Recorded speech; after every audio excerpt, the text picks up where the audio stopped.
Yo, what's going on, guys? Welcome to a brand new week and welcome to a brand new edition of what we call the Shifting the Culture podcast, where we dive into the different artists and different events that have impacted hip hop culture, as well as the ones that still continue to do so to this very day. I am your host, the vegan you believe in, Conscious Kurt, in the flesh as always, and my co host needs no introduction, but he's going to give y'all one anyway. Break it down for us.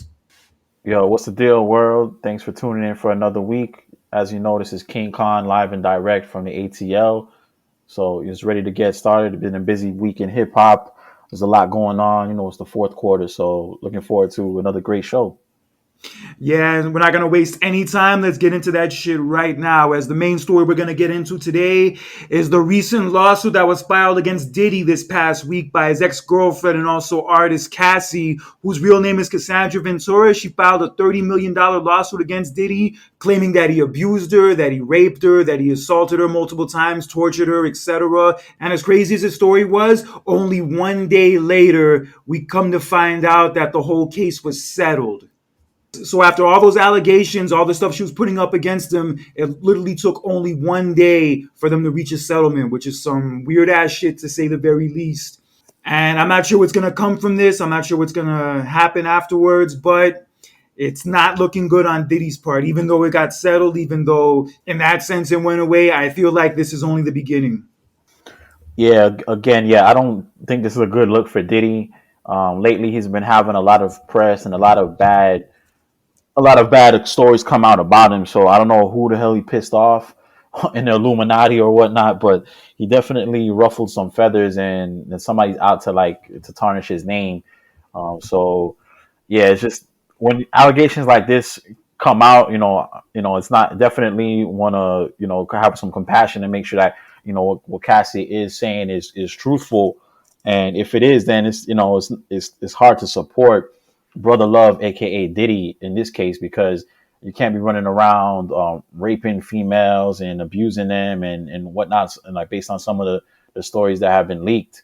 Like I really hope that this is not true. I hope this is some made up story or cash grab. But if it's not, then that doesn't paint Diddy in the greatest light, and he definitely should should see some consequences for those type of actions. And yeah, I just don't like the news that I'm hearing lately about Diddy. So I just pray that it's not true. I mean, look, it could be either one of those things. It could be true. He could have done all that shit. And also, it could not be true. None of us were there. None of us know for sure. The only ones who know for sure are Diddy and Cassie. But what did come out in the lawsuit was that he apparently raped her when she tried to leave him once, and he would beat her up a lot and hit her a lot. And there was even one story that came out in the lawsuit that Diddy apparently blew up Kid Cudi's car because he apparently had something for Cassie, so he did that as payback. And yeah, if he did do all that shit, if all that shit is 100% legit and 100% true, he definitely deserves to be called out for it and also be punished for it. But it looks like it's not going to happen in this case because it got settled literally one day later. And the fact that he was quick to settle so fast and try to make this thing go away so fast, it kind of in a way does show that he's probably guilty of something. I'm not sure exactly what that thing is, but considering that, like, a lot of people in Diddy's position would throw money at these kind of situations to make them go away and go away this fast, that there's definitely something up. Definitely has to be something up. Yeah, it makes it seem like there's more to the story than maybe there's a lot more to what we've heard in a lawsuit. Maybe there's a ton of information that Diddy doesn't want to get out there. So it could be the reason why he settled so quick. It just comes off as mad suspect when you have this lawsuit and made big headlines, it was all over the place, and then a day later, all of a sudden, like it's kind of like the shit's going away. Doesn't look good. Looks kind of suspect to me, and I don't know. I know sometimes people come out with these allegations, and it could be a money grab, and then did he just threw some money to make it go away? So, but I don't know, man. These allegations are kind of tough, and if you look at the timeline, especially with the Kid Cudi stuff, that it doesn't, it's not a good look for Diddy, and it makes it seem like there's some legs to this story. Like it's not just something that's made up story. That it sounds like that there's some truth to this story. So yeah, it's just not a good look at all. Yeah, there's definitely got to be something to it. And Diddy's lawyer came out and made a statement saying that just because they decided to settle, that doesn't mean that Diddy's admitting any guilt. And he also went on to say that Cassie's been trying to blackmail Diddy for a lot of money for years. And this is like kind of like her way of trying to get it out of him. And I mean, I don't know for sure. I never met her. I can't say. But that also could be true. That's also a possibility. But considering the fact, like you said, like that he settled so fast, and also the fact suspiciously that he signed away like the publishing those other bad boy artists a few weeks ago. Yeah, Yeah, that too. kind of looks. Yeah, Yeah, it kind of looks strange, and yeah, definitely some suspect shit going down. Yeah, it's just kind of like he tried to get ahead of it. No, I'm sorry not to cut you off, but it feels like he's trying to get ahead of it. Like he sees like all this negative press coming his way, so let me change my name to Brother Love and let me give them these artists their publishing back that they've been begging for years. So I don't know, man. Just a lot of bad timing. Just doesn't look good for Diddy. yeah, for years Diddy's been like surrounded by controversy and surrounded by negativity from the Shine incident all those years ago when that shooting happened at that club, and then Shine went to prison for it. And obviously Biggie dying, and then G Dep went to prison, and Black Rob ended up like having those health problems and dying, and then Craig Mack died. Faith Evans had like some legal issues a few years ago, and also a drug problem. I think the guys in 112 had some issues once too. So it feels like everybody who's signed to Diddy or anybody who ever works with Diddy, they always seem to be like wrapped up in some kind of issues or like some kind of bad luck. And with a situation like this specifically, all that shit definitely holds some weight. I don't know what it is about Diddy. I don't know what it is that causes all these issues to happen with all the artists that are associated with him. But with like so many controversial situations going down surrounding him, he definitely bears some responsibility. I don't know how much for sure, but he definitely bears some. Yeah, just like you said, it was settled mad quick, and like there's been a lot of stories that have come out over the years. Like there has been stories where Drake and Diddy got into a fight back in like 2015, and Diddy dislocated Drake's arm. I also heard that he tried to confront Kendrick Lamar, and him and J. Cole got into it because J. Cole was sticking up for Kendrick Lamar at a party. Even J. Cole rapped about it on a little bit on his album, Oh yeah, I on the remember last that. Yeah, album, he on did. another. Yeah, he did talk about that. That's right. Yeah, just all these stories just don't paint Diddy in a great light, and we'll see what comes from whatever happens. I know he's not getting like criminally investigated, nothing like that, but it just tarnishes his name because just anytime somebody calls out rape or accuses you of rape, even if you did it or not, even if you come out that it was not you're not guilty, it still tarnishes your name and doesn't look good for you. So in your name, so. I don't know, man. We'll see what happens. See if any other stories. But 50 Cent has been going at Diddy for all these years and talking mad shit. So maybe 50 Cent knows more than we know. Yeah, it could be anything. Like we don't know any of these music industry moguls and the shit they do in their regular everyday lives. They could be up to any kind of foul shit, anything. And I feel like with this story that came out with Cassie, I feel like it's only the beginning. I feel like more girls are going to be coming out and more people are going to be coming out and putting them on blast. Yeah, I just definitely feel like this shit is far from over. Yeah, it's gonna be like a hip hop version of the Bill Cosby and what's going on. All these people might be coming out of the woodworks, from years later, from all this abuse. So I don't know, man. We'll wait and see what happens. Yeah, basically, yeah, they're gonna come up with a new series called Surviving Diddy, just like they did with the Surviving R. Kelly shit. Yeah, I hope not, man. So we just got to be patient and see how everything plays out. Yeah, I hope not. Also, I really hope these things aren't true. But if they are, he deserves to be punished for it, and he deserves to be exposed for it. Yeah, he does. All right, so shifting gears, let's move on to our next major topic of the week. Andre 3000, one half of Outkast, came out with his newest album this past Friday called New Blue Sun. And basically, it was all instrumentals and no rapping whatsoever. And Basically, it was just all instrumentals. you get my drift. And the album, ever since it dropped, has gotten a lot of mixed reviews. A lot of people, applaud him trying something different and trying something, he never did before. But other people are saying they're not feeling it. It's not their cup of tea. And it's like, not really what they wanted from him. And I did listen to bits and pieces of it today, earlier this morning. And I'm not going to say it's bad. I'm not going to say that I don't like it. But it's definitely something I don't know if I could see myself like sitting through a whole hour's worth of. I will admit that. Yeah, I played some of the tracks. They have some funny, interesting titles, and the titles are pretty long as well. So I checked it out just like everybody else. I was kind of curious to see, what I was going to get myself into. And, the album is not for everybody. It's not a rap album. So if you're going it thinking that you're going to, you're going to play this in your car or when you're at the gym or something like that, then this is not the album for you. So I wouldn't judge this album thinking, from a hip hop perspective. If you listen to instrumental music or if you listen to wind music, things like that, then percussions and things like that, then maybe you might like this album because that's more of your lane. But if you're a hip hop head, even though his name is Andre 3000, I wouldn't classify this as a hip hop album. This is something more, for like meditating or if you're going, for a walk in nature, things like that. That's what I think the album is made for. I don't think it's something that you're gonna just, bump in your car or ride out to or something like that. Yeah, exactly. It just fits a certain vibe. And I love the title of the very first song. It's called I Swear I Really Wanted to Make a Rap Album, but the wind blew me in this direction. Yeah, it's pretty funny. And every But song it's is like, and every song is like 12 minutes long at least.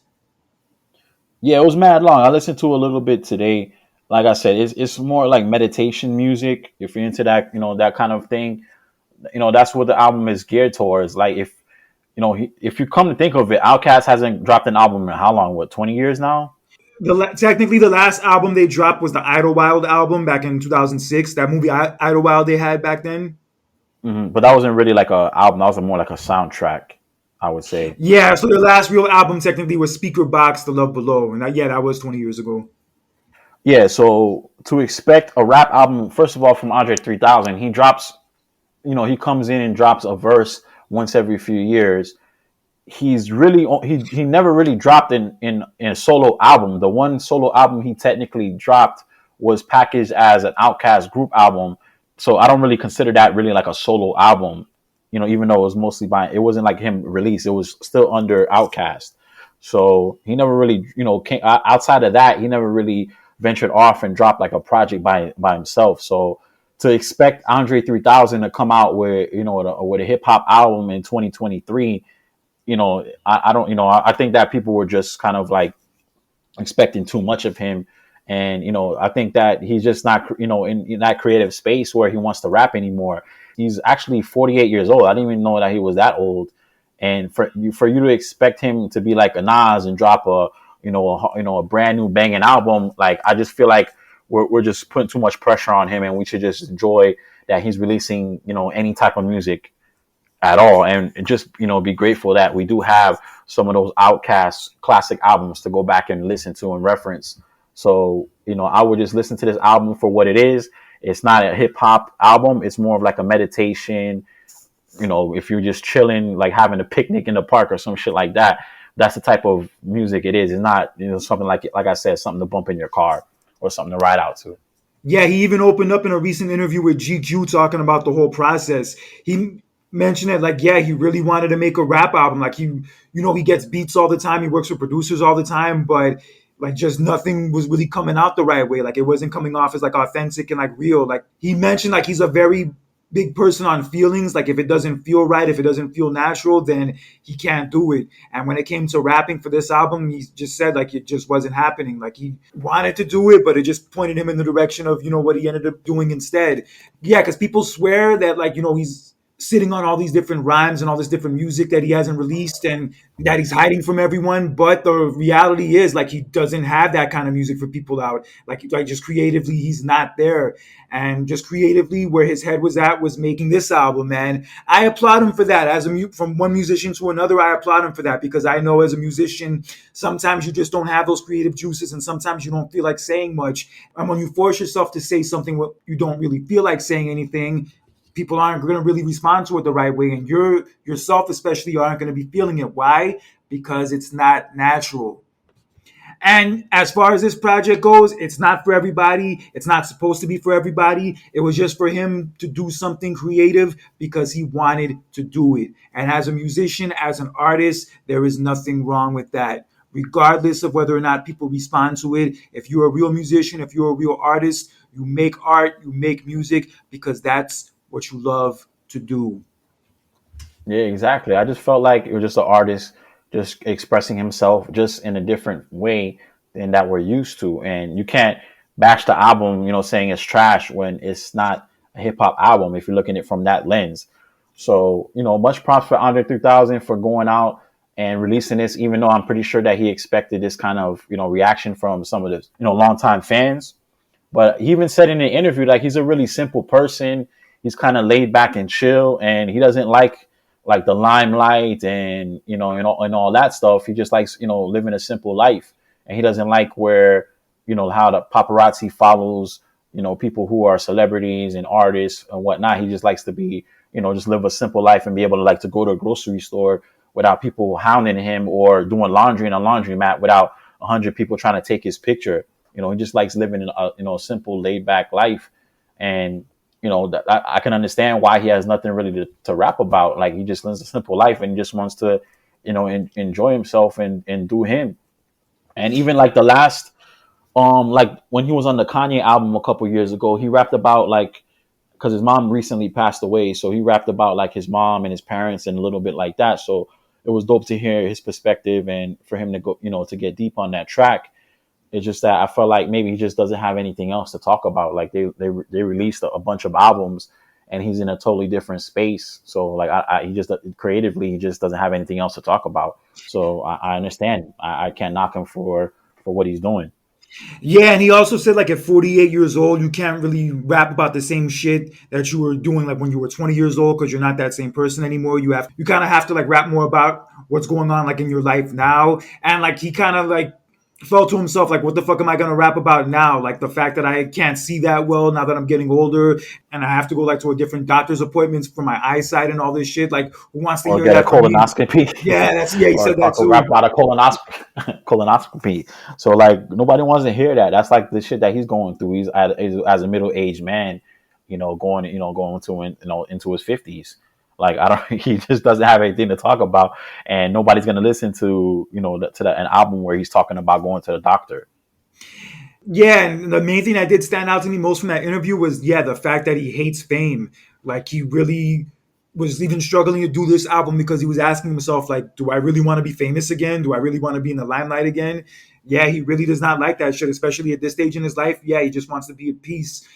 He said like he enjoys fame, like what it brought him and like the good things that came from it, but it is definitely a different animal. Like that shit will change your whole life and not always for the better. And I get that from his perspective. Yeah, so shouts out to Andre 3000. Hopefully this does expire, maybe spark some kind of, creativeness in him where he wants to come out with an album or an EP or even a song. I'll take anything from him at this point. So, just shouts out for him for going out on a limb and, experimenting and trying something new. There's nothing wrong with that. Yeah, definitely. I applaud him for that. Like I said, it's not for everybody. Even me myself, it's not something I can see myself like listening to regularly. But I do applaud him for trying something different and taking a chance. That's what an artist does, and I commend him for that. DJ Flad was on like X earlier, basically talking about the fact that the album isn't streaming that highly compared like to the other Outcast songs and other Outcast projects. Like the most popular song on the album did like 12,000 streams compared to like Outcast as a group getting 30 million streams a month. And yeah, he was just pointing this stuff out online, basically using the quotation mark, saying for all of you who think this album is genius and all that, it's not so genius when you look at it that way. And yeah, everybody came for his ass for saying that shit. Everybody was ripping him a new one for this an Andre album like that. Yeah, like I said, it goes back to what I was saying before. Like he's looking at it from a different perspective. Like who cares how many streams it got? It's more for Andre 3000 wanted to get a message off of his chest, and he did it just in a different way. So who cares if it didn't produce the same amount of numbers as Outkast? It's not an Outkast album. It's not a rap album. So we can't expect this to be this on that same type of level or to have the same experience. It's just a totally different genre, a totally different lane from what we're used to. So you just gotta respect it for what it is. Yeah, that's what gets on my nerves sometimes when people base like people's talent off of how many records they sold. Yeah, that doesn't mean It gets anything because annoying. I feel like some of the best people, the greatest rappers, didn't sell compared to so many people who sold the most records. So it's not all about not. It doesn't always come down to talent when it comes to sales. a lot of other factors that go into like popularity and whatnot. So yeah, I wouldn't judge a album if it's good or bad based on sales. Yeah, you're setting yourself up for a loss if you're doing that. Yeah, so So shifting gears from one legendary Atlanta rapper to another, T.I. this past week recently cut the ribbon to open up the new housing community he had opened up in the west side of Atlanta. And this community is going to feature 143 apartments, 25 units for the homeless, and the name of it is going to be called Entrada West Side. So shout out to Ti for doing something in his community and actually making things easier for those people in that community, because we know with gentrification, a lot of people who grew up in those areas lived there for a long time are getting kicked out with nowhere else to go. And Ti took it upon himself after something he talked about on a podcast last year that he wanted to do. He actually finally came out and did it. And I'm glad that he was able to accomplish this and make life easier for the people in that community. Shout out to Ti. yeah, that's what it's all about, man. When you start out in this game, who knew that Ti would have gotten to this level and this point in his life. But I love how he's grown and evolved throughout the years. He's always been educated. He's always been a person who's giving back to the community. But this is definitely a milestone. His charitable things that he's done. So this is going to be a great affordable housing complex for I believe for like homeless youth, which is pretty dope. Give them a place to stay so they're not running around in the streets doing things that they shouldn't be doing. And another tidbit that I heard about this is that this is like the same area where his grandma used to shop. So it was dope that years later that he was able to come back and actually put some energy and some resources in back into his community where he came from. So it's always dope to see somebody like Ti give back, but it's an even better look when you're able to do something and give back to the community where you grew up and you came from. So just a shouts out to Ti and Tiny for being stand up people and giving back to the community. Yeah, definitely a good look. And I like that the ribbon cutting ceremony, he made that joke saying, don't tell anybody, but I actually used to steal from that Kmart over there. But since I did that negativity now, I wanted to make up for it here by opening this place up. Yeah, that's what it's about, man. Just growing and evolving. So yeah, it's definitely a good look for the city. It's going to be a space where people can actually work on their art and not get not get caught up in the streets. So it's something similar. Like remember when Nipsey Hussle kind of tried to do something similar before he passed away. He tried to open up like a creative space for people in the community in underprivileged areas where they didn't have a space to get creative and work on ideas and things like that. So it'll be a good space for people in the community to go and be able to stay out of trouble and work on some of their ideas. Yeah, definitely. I like that. I like the fact that something like this will like keep people out of trouble, give them a place to be, and keep the negativity far away. And it's funny, my coworker whose house I actually went to yesterday for a networking event, he actually told me he's gonna try to set up a meeting with Ti so we can like open some kind of like after school type program in that housing community. Because that's kind of what he did when he used to live in Connecticut. So he wants to bring that here and do it in Ti's community. Oh, that would be really dope. So if they can make that happen, that would be dope. Maybe we can even have them on the show. We could talk about it. Yeah, very possible. We could definitely do that. Yeah, Ti's always been like about the culture and always been about giving back and always been about like his community and like never turning his back on it. And I've always saluted him for that. He always seemed like a real dude. And just doing this deed is another example of that. And it's funny. He said he got a big inspiration from doing this from Killer Mike. And the main quote that he said from that is that if all of us do a little, then none of us have to do a lot. Yeah, shouts out to Killer Mike, inspiring Ti to make this charitable donation. And I'm not even mad that Ti is kind of laying low from making music and falling back. If he's going to be doing things like this, then I don't mind him retiring. If he's going to get doing more things to give back to the community and uplift the people around him. So shouts out to Ti. Yeah, if he's doing stuff like this regularly and all that, yeah, he doesn't really need to do music like that anymore. Yeah, he's too busy with all this other stuff, and it's fine. He put in his time already.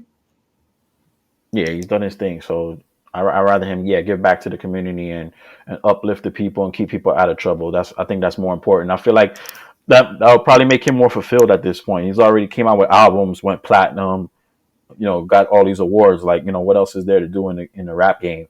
But if you could change people's lives, I think that's more meaningful at this point in his life. Oh, definitely. And Getting into our next story, Snoop Dogg last Thursday put up a controversial post on Instagram and X.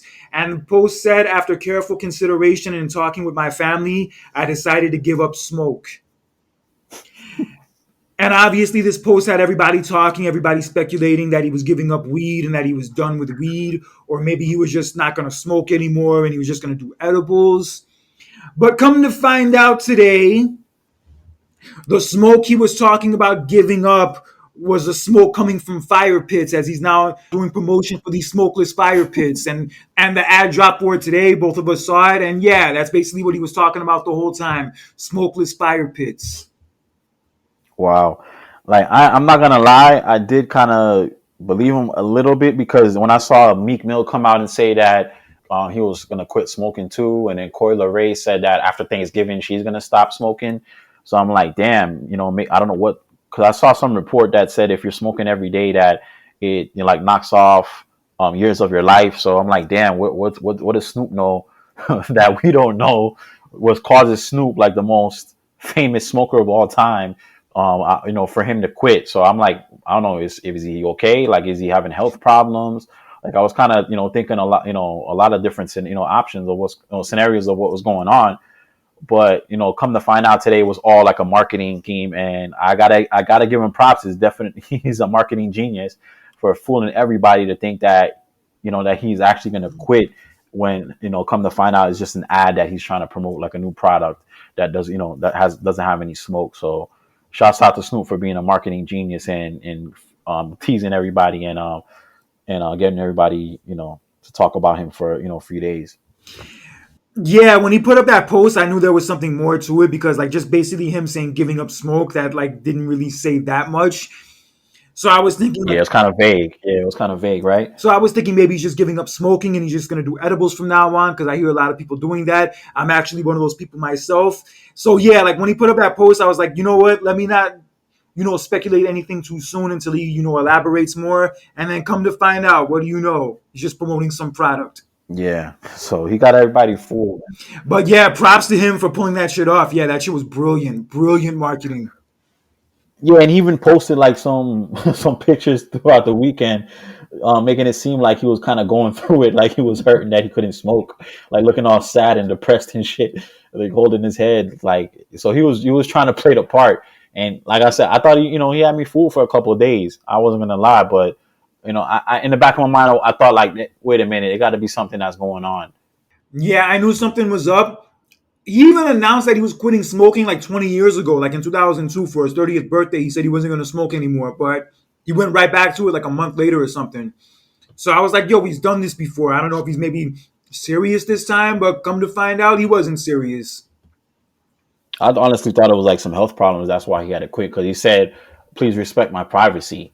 So and it came out of left field when he made that post. So I was thinking like, damn, maybe he's having some heart issues or I don't know, all those blunts that he's been smoking that it finally caught up to him. But no, that's not the case. He was just fooling everybody this whole time. Yeah, he put up a post like a couple years ago talking about the fact that he smokes 81 blunts in a day.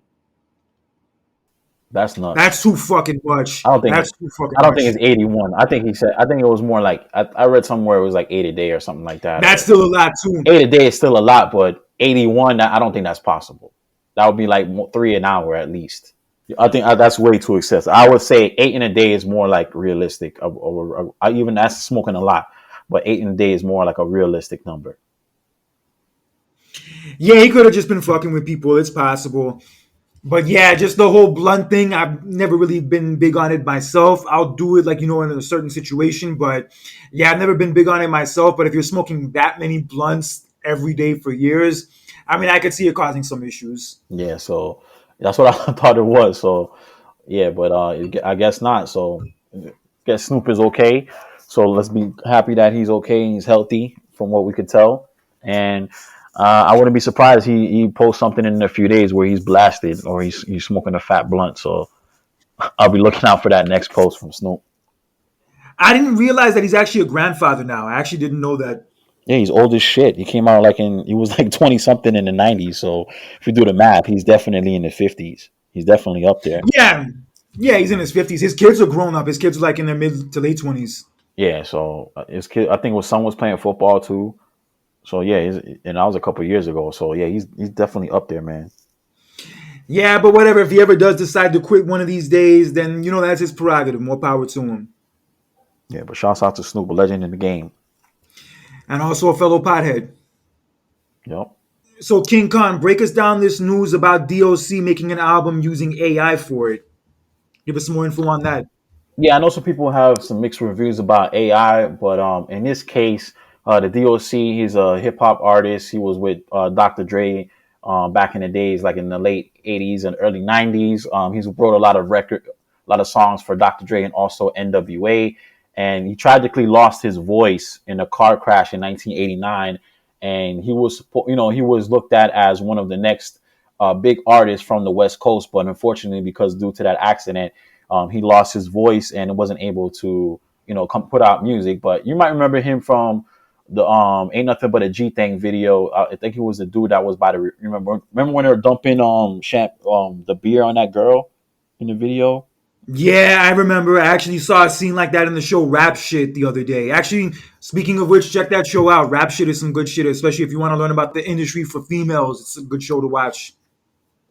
Yeah, I might have to check that out. HBO Max.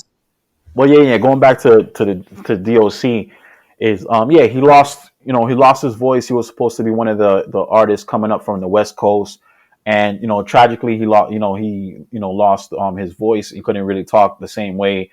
So thanks to AI technology, Fab Five Freddy, who used to host Yo MTV Raps, approached him and asked him would he be willing to experiment and put together an album using AI.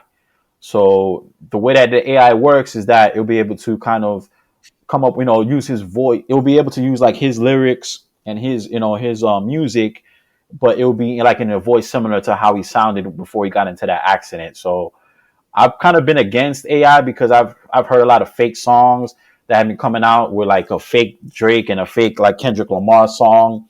So there's been like fake songs that have been put out there on the internet, and you can't really tell if they're the real person or not, unless like you really, really pay attention. So, I can understand why the industry has pushed back on AI because, the artists wouldn't be able to get compensated or, get the proper credit if people are making up, songs with their likeness. That's not really them. So that's a whole nother can of worms. But in this case, because the DOC does have, has a story to tell, in this case, I do approve of it, be able to kind of hear his perspective of a lot of things, that he didn't get a chance to talk about. So what are your thoughts on AI and, what do you think about the DOC using this technology, to maybe put together an album that he wasn't able to put out when he was in his prime? Well, in the case of D.O.C., it makes sense because the dude lost his voice, so it's like the only way he can really get the shit done. So in that regard, I don't knock on it. But if it's any other case, then yeah, it is kind of cheating in a sense. Yeah, in that case, it would be misleading and not honest. So like in that regard, I wouldn't fuck with it. And it's crazy. I see this AI shit all the time now, like especially with ads when I'm on YouTube. Like when I'm watching a video on YouTube, like some random ad will be coming out about like how the government's going to give you money that you're qualified for, and you hear like The Rock talk on this ad and like Joe Rogan talk on this ad and Steve Harvey talk on this ad. I'm like, what the fuck? Since when do these dudes endorse this shit? This can't be real. This can't be real. So if like that's any indication, then yeah, I'm not a fan of this. Yeah, it has to be regulated in some way. I know AI has been around for a while, in different formats. Even if you look at, when you type in Google, if you start typing in a couple words and then like the actual, like if like suggestions pop up on the bottom, that's a simple form of AI technology. So let's not act like this is brand new. It's been around. It's just now that it's in a more advanced level. And I've always been somebody who's been into technology and always into forward thinking and new tools and resources that we can use. So it's dope, if AI is used in the right way, like in the case for the DOC. But when it's used in a way where you're discrediting artists, where you're taking away from their livelihood, then I feel like that's not the proper way to use this tool. But if it's used the right way, like in this case, I'm all for it. I'm down to hear what the DOC has to say.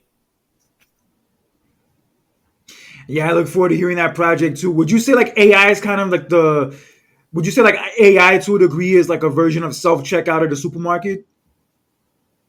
I wouldn't say it like that. I would say it's more like a tool. Like I've used it. I've used like Chat GPT, for example. I've used that to come up with ideas and not to and when especially when you're stuck.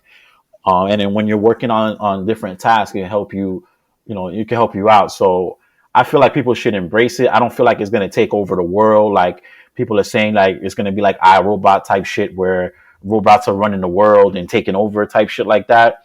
I don't think it's going to be like that, but I feel like people should embrace it. And I feel like in the future, it's going to be something that's going to be used in our everyday way of working.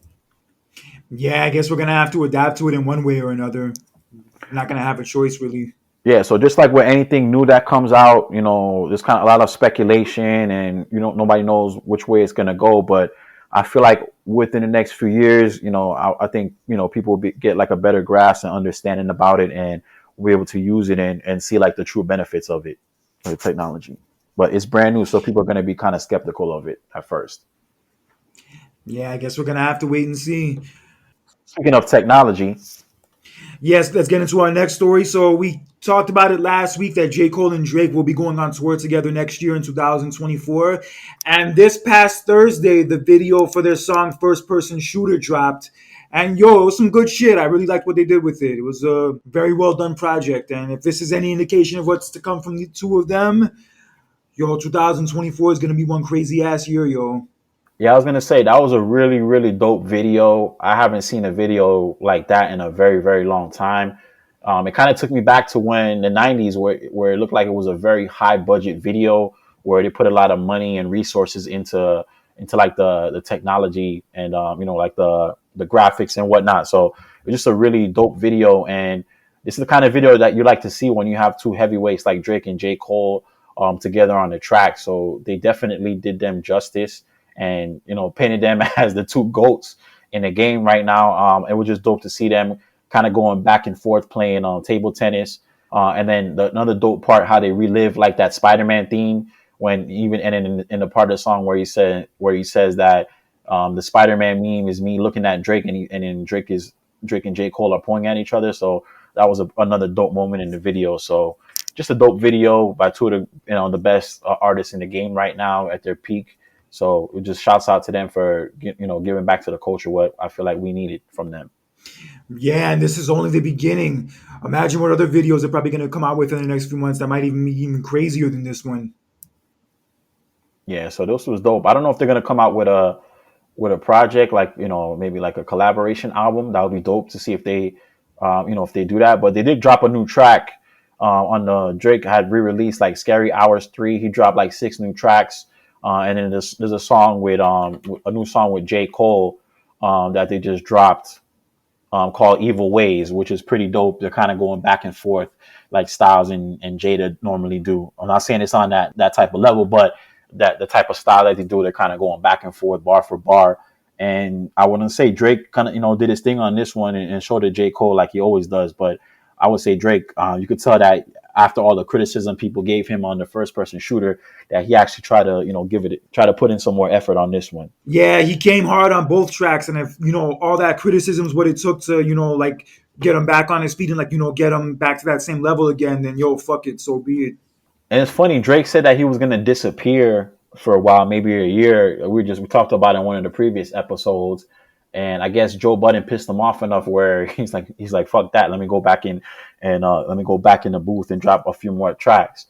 So it's kind of unexpected for him to drop, a few. I would say like it's like the deluxe version of the album. It's the same album. He just dropped 6 extra tracks towards the end. So I thought he was gonna go away for a little bit, but I guess not. Maybe he's here. He wants to hang around for a little while longer. Yeah, I don't think he's going anywhere anytime soon. I'm sorry, I know you said Cole might retire like after his next album, but I mean, obviously, like I said before, nobody ever stays retired in hip hop. Yeah, you're Nobody. right. Whether they come out with a new album 20 years later, whatever it is, everybody eventually comes back. Yeah, it's not like the NBA or like a sport or something like that. When you're retired, that's it. Yeah, they're definitely when it comes to rap, who knows, man? They can definitely just when they say they're gonna retire, they just want to take a break and they don't want people to pressure them, for a new album. They just want to kind of come and go as they please. So when they say retire, it's kind of like, yo, I just want to chill and try some other things or do other, something else for a little while, and I'll come back when I'm ready. Yeah, just That's kind of like what retirement is in hip hop. yeah, just call it a hiatus, like a long hiatus. But fans don't want to hear that, so I understand what they got to do, why they got to do that. I hear you. So let's break down some of our anniversaries real fast. There were actually a lot of them to get into this week, but because we don't have that much time, I'm only going to touch on a few of them. As this past week, actually, this past Saturday, marked the 31-year anniversary of the release of Malcolm X, the biopic of Malcolm X starring Denzel Washington that was directed by Spike Lee. And this is considered Denzel Washington's best performance. And with all the performances Denzel's had over the years and all the accolades he's had, that is fucking saying a lot. And also, not just Denzel's best performance, probably arguably Spike Lee's best work as a director, too. No, I was gonna say, yeah, it was a dope, powerful movie, and yeah, I didn't at that time. I was kind of, I mean, it was like what 10, 11 years old when that movie came out, so I didn't really know too much about Malcolm X. I just remember people rocking the X hats, with the mad popular around that, around that time, like early '90s. People rocking the X hats, and it helped me learn a lot about Malcolm X, where I was able to learn as I got older more and more about him and his movement. So, shouts out to Spike Lee and Denzel Washington for putting together a masterpiece. I'll never forget when our parents took us to see it back when it came out. I was mad at my mom because she made us go see that, but I really wanted to go see Aladdin. Yeah, and she took us to see Malcolm X instead, and that movie was like 3 hours long. I didn't understand any of it. Yeah, but in retrospect, looking back at it now, I see what she was trying to do. So shout out to moms for that. Yeah, definitely an important time. And like, you don't, a lot of things with your parents, you don't understand why they do things. But when you get older, you appreciate and understand why parents do the things that they do. So shouts out to mom for trying to put us on early. Yeah, the backstory to that movie is crazy too. How like there was an issue with the budget at one point, and Warner Brothers didn't want to go over a certain amount of money. So to get the movie actually made, like there was donations from Michael Jordan, Bill Cosby, Janet, and Oprah. So the black community really represented to get this movie made, and the final project was a thing of beauty. Yeah, it was a much needed project because people try to make it seem like Martin Luther King was like the righteous and the kind of like laid back, and I would say like the nice leader, and then Malcolm X was painted more as like the rebellious one by any means necessary. We're gonna burn down this, burn down that. We're gonna, cause a lot of issues. But that's not the case. Like he was similar to Martin in the kind of like in what their goal was. They just wanted to get equality, for us. And unfortunately, they try to, sometimes when, especially at that time, they try to paint, make our leaders look bad and try to paint them in a negative light. So this movie kind of opened their eyes and showed you what, kind of what really was going on or what really happened. Well, to be fair, he was a lot more aggressive, like in the earlier years, especially towards white people, like where he looked at basically all white people as the enemy, all white people as the bad guy. But in his later years, especially towards the end, he kind of mellowed on it and kind of chilled out with that approach. Yeah. And that was one of the contributing factors that led to him getting killed. Yeah, exactly. They don't, people didn't like to see that, especially in the government and other organizations. So just sad that he was taken, so soon. But nonetheless, it was a good movie, very educational and good history lesson. So I would recommend it if you haven't seen it to go definitely check it out. But clear your schedule because that movie's long as fuck. Yeah, you only need like three hours to watch that. Yeah, but that scene at the end when he gets murdered, yo, that's some hard shit to watch, especially considering the fact that it happened in front of his family and shit. Yeah, it's tragic. Yeah, just so yeah, definitely go check it out. Great movie. And also in other anniversary news, this past week marked the 29-year anniversary of Method Man's debut solo album, Tical, which is actually the first solo album released by any member of Wu-Tang. And this album did work. This album was a huge success. It spawned two major hits, those two hits being Bring the Pain, which is probably one of the songs Method Man is known for most, and also You're All I Need, the song he had with Mary J. Blige. Although the remix version is not on the album, that song in general is what Method Man during this era was known for. And yo, that song was huge. Probably one Yeah, of the best rap song collaborations there's ever been. Definitely top five. yeah.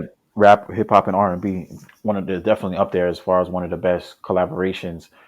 Yeah, that album was dope. Method Man was the most popular member of Wu Tang at that time, and he was killing it. He was on Biggie's album. He was just all over the place at that time. So, Method Man was on top of the world, and it makes sense for him to be the first Wu-Tang member to come out with a solo album, and it did numbers, and he did his thing. So, shouts out to Method Man, a legend in the game, and just a milestone in his career. Yeah, and I was actually listening to the album earlier today, and bro, that dude is a monster. Like, I would want to put him in my top 10, but like he misses it barely. But bro, one of the fucking best to ever do it. Past, present, doesn't matter. One of the fucking most talented, one of the most gifted rappers to ever bless a mic and ever bless a stage. That's Method Man for you. And he's still doing his thing. He went on a hiatus for a while, but over the last few years, he actually dropped a solo album, and then he dropped a song with Conway called Lemons, which is fire. So you should go back and check that out. And he was the Wu Tang. They had dropped the album a couple years ago, also that he was on. So yeah, he's still out there. I know he was doing TV shows and whatnot, but he's still in the game. And I've noticed that he's dropped a lot more verses over the last few years. So he's trying to stay relevant. Yeah, and as great as this album was, the follow up to it 4 years later, to Cal 2000 Judgment Day, I personally thought was the better album. What, you thought Judgment Day was the better album? Between this one and Judgment Day, yeah, I did. I did.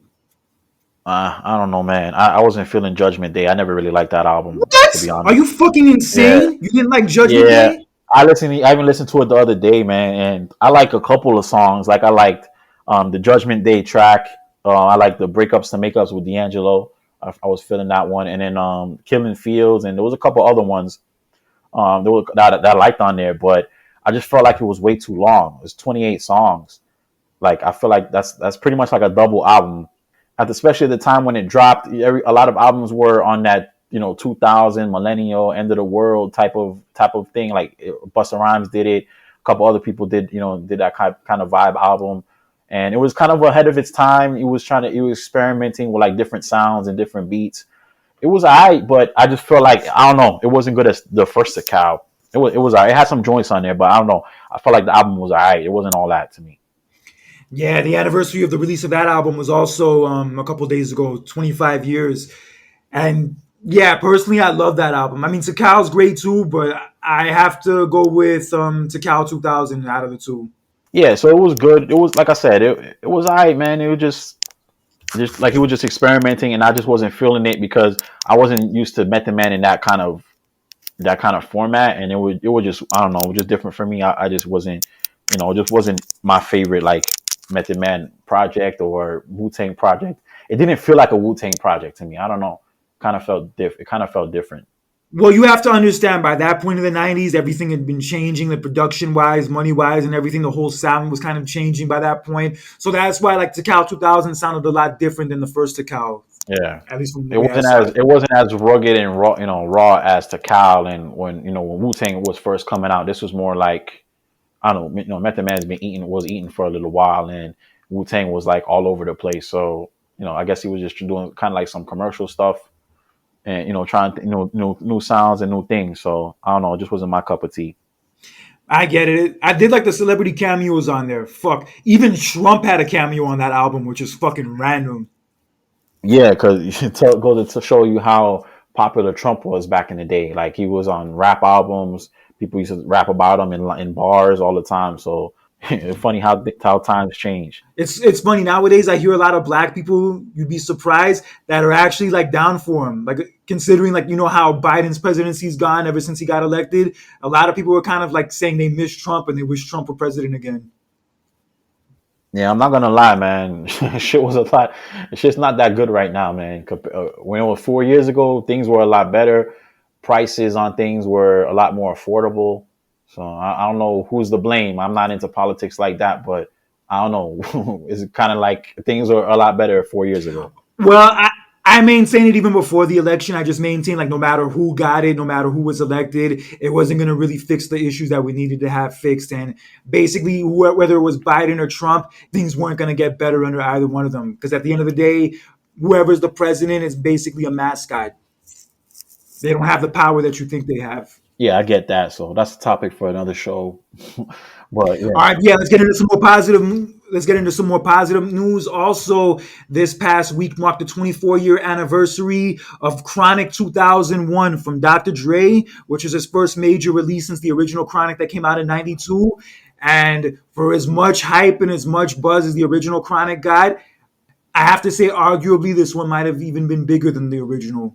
yeah, I think it was this album was huge. I love this album. A lot of dope tracks, explosive, the still DRE. Forgot about Dre. Forgot about like there was a lot of dope tracks on there, a lot of introductions to a lot of new West Coast artists that Dr. Dre had put on that album. So yeah, and the production was top of the line. So it was a lot of dope songs on that album. It was yeah, and then from there kind of sparked the Up in Smoke tour. Right? Am I right? Exactly. Yeah, that Yeah. tour with Snoop, Dre, Exhibit, Eminem. Yeah, that was a huge tour. That tour, everybody was going to that tour when it was going around. Yeah, that was one of the biggest tours. That and like Hard Knock Life were like I remember the biggest tours at that time. Yeah, Chronic 2000 did work. That was one of the biggest albums probably during that whole period, like during that 99 2000 period.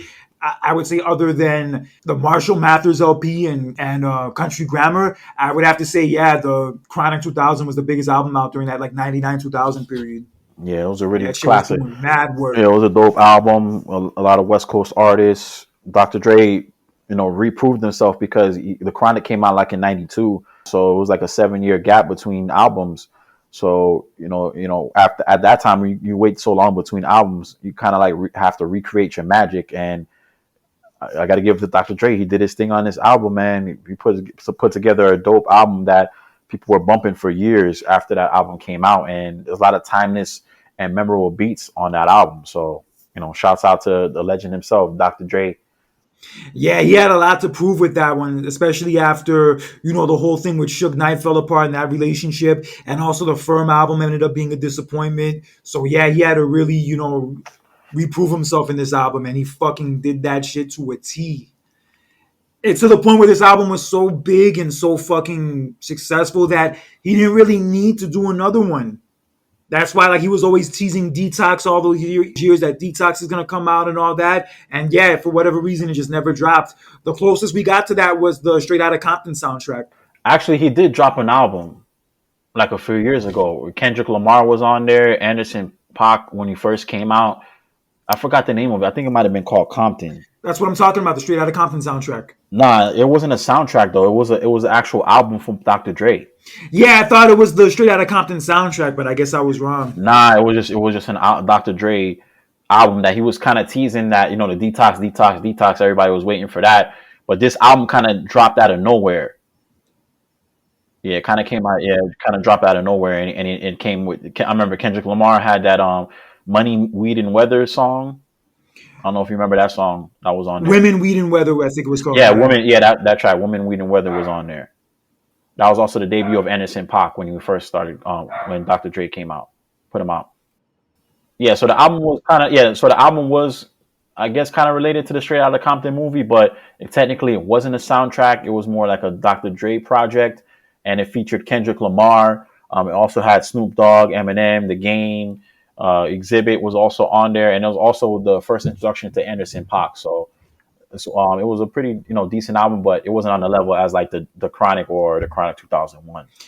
Yeah, it's crazy how many people Dre put on and how many people owe their careers to Dre, from Snoop Dogg, Eminem, Kendrick. Yeah, the list goes on and on. One of the fucking pioneers in this game. Definitely one of the most important people in hip hop. Period. Definitely top 10. Yeah, it's definitely a legend in the game. So shouts out to Dre, D.O.C. I mean the DRE. And in our last anniversary for the day, 20 years ago, Jay-Z released the Black Album in 2003, which at the time was labeled as his retirement album. And he even had a big concert in Madison Square Garden to commemorate it and all that. And I have to ask you, at the time, did you think that Jay-Z was going to stick to the retirement? And did you really think this was it? Mm, I thought, yeah, maybe he might have retired because at that time, he was starting to make a lot of business moves. And wasn't this the time when he was like a part of the Nets ownership or something like that? It might have been around Like a that period, co-owner? yeah. Yeah, around that time. Yeah, it was probably around that period. But yeah, keep going. So you could tell that, and he was dropping sneakers. So you could tell like the writings were on the wall. Like Jay-Z was kind of venturing off into different, different avenues where he didn't have to rap anymore. He had a lot of businesses going on. He was with Beyonce, so the time for him rapping, like he didn't really need to do it anymore. And I felt like it was the perfect way to go, the time to go out, because he was on the top of the game. There's no Biggie. Nas had dropped Stillmatic a few years earlier and was still dropping projects, but their beef kind of like fizzled out. They stopped dissing each other, and like there was really nothing else for Jay-Z to really accomplish anymore. So you felt like it was the right time. So yeah, I felt like that would have been a great time to go out, and it was a pretty dope album, that album that he put together. That would have been his so-called retirement album. Yeah, it was the best selling album he had in the 2000s. And I agree. If that were to be his last album and he never came out with any more music after that, that would have been a great way for him to end it. Because, yeah, that album was on point. It's definitely like in his top five best albums. Yeah, I wouldn't say like it's not Reasonable Doubt. It's not one of like it's not the best album, but it was at that time. It was top two, top three. I would say top three albums of in his catalog. That's how good it was. It had Encore on there. It had PSA. Like anytime you hear that song Ooh. anywhere, when that beat drops, everybody's fucking going nuts. So that song alone like made that album. Dirt Off Your Shoulder, that song was fucking huge. Yeah, that song Change Clothes is another big song. Change Clothes, I honestly wasn't high on. Now, that wasn't Yeah, even that much of a hit, to be honest. it wasn't a hit, but it was him and Pharrell, so it was a commercial song. But what more can I say was on there? The December 4th track about, like, his Yeah, life, the one that his mom's on, yo, that song is mad fire. yeah. December 4th is pretty dope, and then he had the other song Lucifer, produced Lucifer, by Lucifer, ooh. Kanye West. Yeah, that was another dope track. So that album slaps, man. He has a lot of bangers on there. I feel like they had a couple, filler tracks that they didn't have to be on there, but overall, it was a pretty solid album, and it was one of his best albums in his catalog. Yeah, definitely. And although it would have been a great way for him to go out, a great way for him to bow out of the game, that retirement lasted all of 3 years, as in 2006 he released his next solo project, Kingdom Come. And the less we say about that album, the better, but is what it is. Like I said, this ties into my point that I made earlier. Nobody in hip hop ever stays retired. Yeah, and Jay Z came out came out a couple years later with another album. Hell, even before Kingdom Come, he had that collaboration album with Linkin Park. Oh yeah, I forgot about that. Yeah, I remember that Yeah, album. in '05. Yeah, and even when he did retire after Black Album, he was still doing collaborations. He was still doing guest verses. So it was kind of like he's retired, but he's not really retired. That song was dope. Now think about it, the Numb Encore, the Linkin Park and Jay Z mashup. That song that they came out with was pretty dope. I know they came out with like a little like a EP type of album, but that song was pretty dope. Yeah, both original versions of those songs, Numb and Encore, on their own are great. But yeah, combining Right. the two of them together was fucking magic. Yeah, Linkin Park was a dope like alternative group at that time. So Oh, they're yeah, fucking great. Chester Bennington, the lead singer, yo, he was a beast. May he rest in peace. Yeah, Linkin Park had some fire ass music. I work out to their music all the time. yeah, they had some hits, man. They did their thing. I have to give Jay Z credit though for one thing. Black Album was like the eighth year in a row that he released an album. From '96 to 2003, he came out with an album every single year. That's a fucking crazy ass feat, bro. And I know Yeah. I've been critical about, like, some of the music that came out during that time, how like some of it wasn't as good, but to do 8 albums, 8 consecutive years, yo, that's a fucking crazy ass feat. Yeah, definitely left his mark on the game. That I see why he wanted to retire, to have a run like that, 8 years in a row, dropping projects, and he even did the R. Kelly album in that time. Yeah, he put out a lot of guest verses here and there, so he was doing a lot of work over the course of those 8 years, and you couldn't be mad at him for retiring at the time when he tried to retire.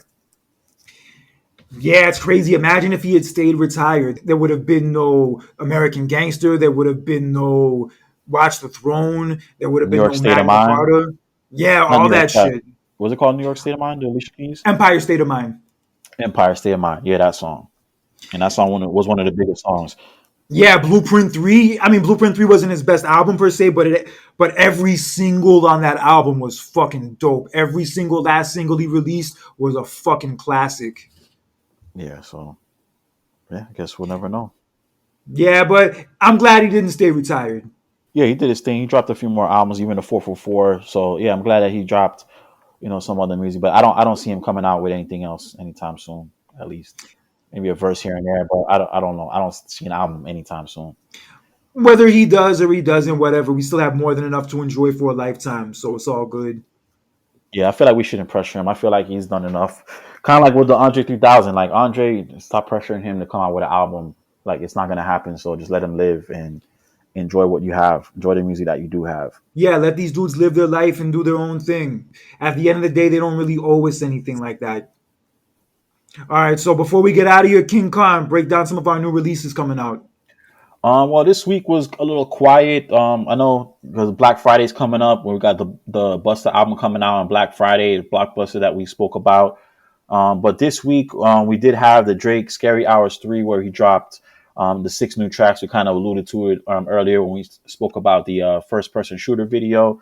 So check out for that. And also 2 Chainz and Lil Wayne dropped their Cali Grove 2 project, which is pretty dope. A lot of people probably slept on this album, didn't expect it to be as good as it was, but it's definitely dope. That song Pressure is ridiculous, crazy beat. They have Usher on there. They have Benny the Butcher, Fabulous. So a lot of dope features, a lot of dope songs on there. Highly recommend to check that out. Lil Wayne's been killing it. He's been on the tear the last few years, just destroying beats and tracks. So it's definitely a must listen to. So those are the picks for my week. I also did listen to the 2 Chainz and Lil Wayne album the other day. I did enjoy it. I'm not gonna say it was my favorite out of the albums I've listened to in the last few weeks, but it did have a lot of dope tracks on there. There was at least 5 to 6 tracks on there where I was like, "Yo, this is fire!" Shout out to Lil Wayne and 2 Chainz for putting that shit together. It was on point. And we also have the Busta Rhymes album coming out this Friday, and actually he released the track list for it. Yeah, I saw that. I think it's like a lot of features. Like pretty much everybody's on that album. Everybody you could think of. Yeah, I'm gonna be checking out for that on Friday. And yeah, a lot of good music to listen to, a lot of good music to appreciate. So yeah, don't sleep on that shit. Exactly. All right, so before we get out of here, tell everybody how they can listen to other episodes of the podcast and also how they can find us on social media. Yeah, the best way to listen to the Shift in the Culture podcast, we're on all of the major podcast platforms such as Spotify, Apple Podcasts, Google, SoundCloud, you name it. We're on there. Just search for Shift in the Culture podcast. If you want to find us on social media, if you have any topic ideas or just want to get in touch with us and chop it up, you can hit us at a Shift in the Culture podcast on TikTok, Instagram, and Facebook. Yeah, holler at us. Let us know what you think. We'd be more than happy to chop it up with you and all that good stuff.